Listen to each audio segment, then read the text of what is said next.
Yo, I cannot believe what I just watched on live television. I am sitting here at 1:30 in the morning. My phone is exploding with notifications. My Twitter feed is on absolute fire. And I am still trying to figure out if what just happened on ESPN was real or if I dreamed the entire thing. Luka Dončić, the NBA scoring champion, the man who led the league in points per game this past season, the franchise centerpiece that the Los Angeles Lakers traded Anthony Davis to acquire, just walked into a studio with NBA Today and absolutely scorched everybody around him. I'm talking about LeBron James. I'm talking about Ric Flair, the wrestling legend who called him out for being lazy. I'm talking about Kendrick Perkins. I'm talking about the entire ESPN family of analysts who spent the last 2 months tearing him apart while he was sidelined with a grade 2 hamstring strain. The man missed the entire 2026 playoffs after suffering the injury on April 2nd against the Oklahoma City Thunder. Hey, what's up everyone? Real quick before we get into everything, that like button is literally what determines if this reaches hundreds or thousands of fans. Takes 1 second but makes a huge impact on the channel's growth.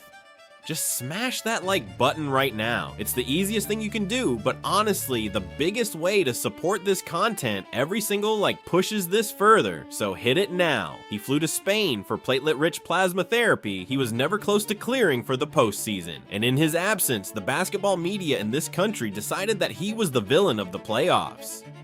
So tonight, fresh off a vacation, with the offseason in front of him, with his entire future hanging in the balance, Luka Dončić decided that he was done staying quiet. So lock in with me, because I am about to walk you through every single bombshell that just dropped in this 23-minute interview, and I promise you, by the end of this video, you are going to understand why this might be the most defiant, the most defensive, and the most chaotic moment of Luka Dončić's entire NBA career. The setup was simple. Malika Andrews and the NBA Today crew had been promoting this sit-down for nearly a week. Luka had not done a major media appearance since the Lakers were eliminated by the Thunder in the second round. The whole basketball world wanted answers. They wanted to know about the hamstring. They wanted to know about his recovery in Spain. They wanted to know about his weight, his conditioning, his summer plans, his relationship with LeBron, his thoughts on the rumored Giannis Antetokounmpo trade scenarios. ESPN flew Luka in from Slovenia, where he had been spending time with his daughters. The interview was supposed to be a positive narrative pivot, a way to reset the narrative heading into the offseason. The first few minutes went exactly as you would expect. Malika asked him about his hamstring recovery. Luka smiled. He said the rehab was going well. He talked about being grateful to the Lakers medical staff. He praised his teammates for their effort against the Thunder. And then Malika made the mistake that ended this entire interview. She brought up a Stephen A. Smith comment from 2 weeks ago, where Stephen A had suggested on First Take that Luka had not given everything he had to be available for the playoffs. She asked Luka to respond, and folks, that's the moment that everything changed. You could literally see Luka's face change on camera. The polite smile dropped, his shoulders squared up, his eyes got dark, that classic Luka annoyed referee look that we have seen in 1,000 games over the years. He looked at Malika, he took a long pause. He picked up the water bottle next to him, took a sip, set it back down, and what came out of his mouth next is the line that every basketball debate show in this country is going to be replaying for the next month. Malika, you want me to be honest tonight? Okay, I'll be honest. I have been listening to people on this network, people in this building, people who have never played 1 minute of professional basketball, spend the last 2 months questioning my commitment to this league. Questioning whether or not I wanted to come back. Questioning my weight. Questioning my conditioning, questioning my heart, and I have stayed quiet. I have stayed in Spain. I have stayed with my doctors. I have done the rehab work. I have done the platelet-rich plasma treatments. I have done everything that my medical team asked me to do. And meanwhile, while I was in Madrid getting my hamstring fixed, while I was crying in my hotel room because I couldn't be with my team, you all were sitting at these desks telling millions of people that I was a quitter, that I was lazy, that I had given up on the season. So tonight, I want all of you, every single person who said those things, to look me in the eye through the camera and tell me that to my face, because I'm tired of pretending everything is okay when it's not. The studio went dead silent. I'm not exaggerating. NBA Today has the kind of energetic, fast-paced format where there's always somebody jumping in. Malika Andrews, Brian Windhorst, Vince Carter, when he's on the panel, all of them are constantly cutting each other off. But for the next 10 seconds after Luka spoke, the entire studio was completely silent. Brian Windhorst had his pen frozen in midair. Malika was looking down at her tablet, trying to figure out how to pivot. And then, before any of them could come back in, Luka kept going, because the next name out of Luka Dončić's mouth was a name that absolutely nobody in this country saw coming. It was a name that has been swirling around his story for weeks, and what he said about this person is going to make every NBA podcast and every Lakers blog write articles for the next month. Let me address something that has been bothering me for weeks. There was a wrestler, a WWE legend, a guy named Ric Flair, who went on a podcast and called me lazy. He said I was disappointed in my own performance. He called me out by name on national platforms while I was injured. And I have to ask the question, why is a 70-year-old wrestler being given a microphone to criticize NBA players? Why are we allowing people who have never picked up a basketball to define the narrative around superstars who are dealing with real medical issues? But it's not just Ric Flair, it's Kendrick Perkins, who spent his entire career as a role player and now sits at an ESPN desk telling everybody what real basketball looks like. It's all these guys who never reached my level, who never won what I have won, who never carried teams the way I have carried teams, getting up there every single day and disrespecting me. Tonight, I am done accepting that. From this night forward, every single one of these critics is going to have to answer to me when I see them in public, because I am not the same Luka who has been quiet for the last 2 months. I am the Luka who is healthy, who is in shape, and who is hungry. On, bro, my jaw dropped. Luka Dončić, the most carefree, smiling, joking superstar in the NBA, the guy who has spent his entire career playing with a smirk on his face, just took the gloves off on national television. He named Ric Flair by name. He named Kendrick Perkins by name. He challenged anybody at the network of ESPN to come at him. And then, just when you thought he was about to settle down, he pivoted to the most explosive topic of all. He pivoted to his relationship with LeBron James. And what he said, while it didn't name LeBron directly, was unmistakably aimed at his teammate. And folks, after the interview LeBron just did on First Take this past week, where the King publicly questioned Luka's conditioning, this response was built to make every Lakers fan's head spin. Since we're being honest tonight, let me talk about my relationship with my teammates, because there has been a lot of speculation. I love the Los Angeles Lakers, I love Austin Reeves, I love LeBron James. I have nothing but respect for everybody in our locker room, but, and you all knew there was going to be a but tonight, there were some things said in interviews recently that I did not appreciate. There were comments made about my conditioning, there were comments made about my commitment, there were comments made about availability being optional, and while nobody named me directly, everybody watching this knows who was the subject of those comments. So I want to say something to that teammate. I want to say it directly on this stage in front of these cameras. We are supposed to be brothers. We are supposed to be a family. The Lakers traded away one of the greatest big men in franchise history to bring me to this team, and they did it because they were going to build around me. That was the public commitment. That was the private commitment. And when I get injured, when I have to fly to Spain to fix a grade 2 hamstring strain that doctors told me has an 8-week recovery timeline, the last thing I should be hearing from a teammate is that maybe I should have tried harder to come back. The last thing I should be hearing is that my number cost the team. Because if you want to talk about availability, I averaged 33.5 points, 8.3 assists, and 7.7 rebounds in 64 games this season. I led the NBA in scoring. I gave this team everything I had, so when somebody in that locker room wants to publicly question my commitment, I want them to know that I see it, I hear it, and I'm going to remember it. The room let out an audible reaction. Brian Windhorst literally said, "Oh my God," out loud, and ESPN's cameras caught it. Malika Andrews looked at the producer, and you could see her trying to figure out whether or not to redirect the conversation.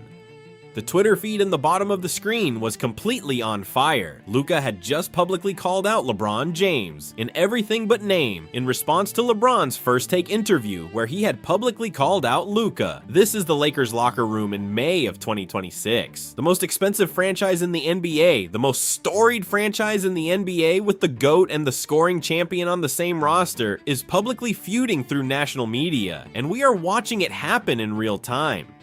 And it gets worse because Luka wasn't done. And while we're on the subject of teammates, let me say something about Austin Reaves, because there were comments in that same interview from that same teammate that questioned whether Austin deserves the max contract he's about to get. And I want to be crystal clear, Austin Reaves is my brother. Austin Reaves is going to be a Laker for as long as I'm a Laker. I have already told the front office, I have already told Rob Pelinka that any trade conversation that involves Austin is a conversation that I am not going to participate in. So when there are reports that I told the team I wouldn't accept a trade for Giannis Antetokounmpo if it included Austin Reaves, those reports are true. I am not denying them. Austin had a tough playoff series. He averaged 18.6 points and 5.8 assists and had 19 turnovers against the Thunder. So what?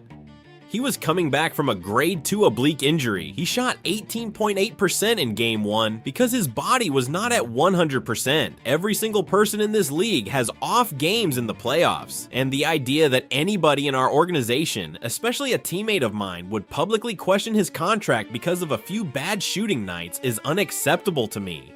Austin earned every penny of that $241 million max contract that's coming his way. And anybody who has a problem with that can come talk to me directly. I had to literally stand up from my desk. I had to walk around my room because Luka had just done something I have never seen a superstar do in the modern NBA. He had publicly defended a teammate against another teammate on national television in real time. The Lakers locker room is now officially split in public between Luka and LeBron. Austin Reaves is caught in the middle. The whole basketball world is watching. And Luka, the man who has been characterized as the soft, lazy, out-of-shape superstar for the entire season, just looked into the camera and turned himself into the defender of the Lakers locker room. He turned himself into the leader. He turned himself into the man who was willing to take a public bullet for his teammate. And in doing that, he completely flipped the narrative of his entire season in the span of about 3 minutes. NBA Today went to a hard commercial break. They had to. The producers in the truck were absolutely scrambling. When they came back from the break, Luka was sitting in the same chair with the same intensity, and Malika tried very gently to pivot the conversation to a softer topic. She asked him about his daughters. She asked him about the time he was getting to spend with his family during the recovery. She asked him about Slovenia, and folks, for about 30 seconds, the interview got soft. Luka talked about how being away from basketball had given him perspective. He talked about being a father. He talked about how the time in Spain with the doctors had taught him a lot about his body. And then Malika made the second mistake of the night. She asked him whether he had learned anything about his conditioning that he wanted to share with fans. And that was the second wave of fire. Because Luka took that question as a thinly veiled accusation, and what he said next is the line that will live forever. Malika, with all due respect, I want to address the conditioning question because every single interview I have done for the last 6 months has come back to this. Yes, I have learned things about my body during this recovery. Yes, I have been working with sports scientists. Yes, I have committed to a different training program for this offseason. But let me be very, very clear about something. Conditioning is not why I got hurt. Conditioning is not why I missed the playoffs. I had a grade 2 hamstring strain, which is a medical injury. People with elite conditioning have the same injury. So when commentators get on TV and say that I would have been available if I was in better shape, they are lying to your audience. They are spreading misinformation. They are doing damage to my reputation in service of clicks and ratings. And I am done accepting it. I led the league in scoring this year. I led the league in scoring. The criticisms about my body have to stop because they are not based on facts. They are based on what I look like compared to what people expect a superstar to look like. And that is a level of disrespect that no European player in this league has ever had to deal with the way I have had to deal with it.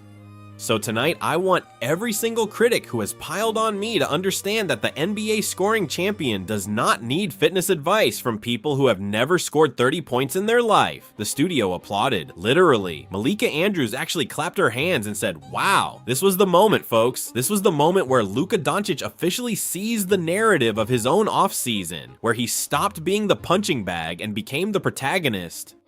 Where he stopped letting other people define him and started defining himself. And then he did something even more beautiful, because the next thing Luka did was open up emotionally. He talked about what it meant to him to miss the playoffs. He talked about the moment in early May when his teammates were on the floor against the Thunder, and he was sitting in his hotel suite in Los Angeles, watching the game on television, crying.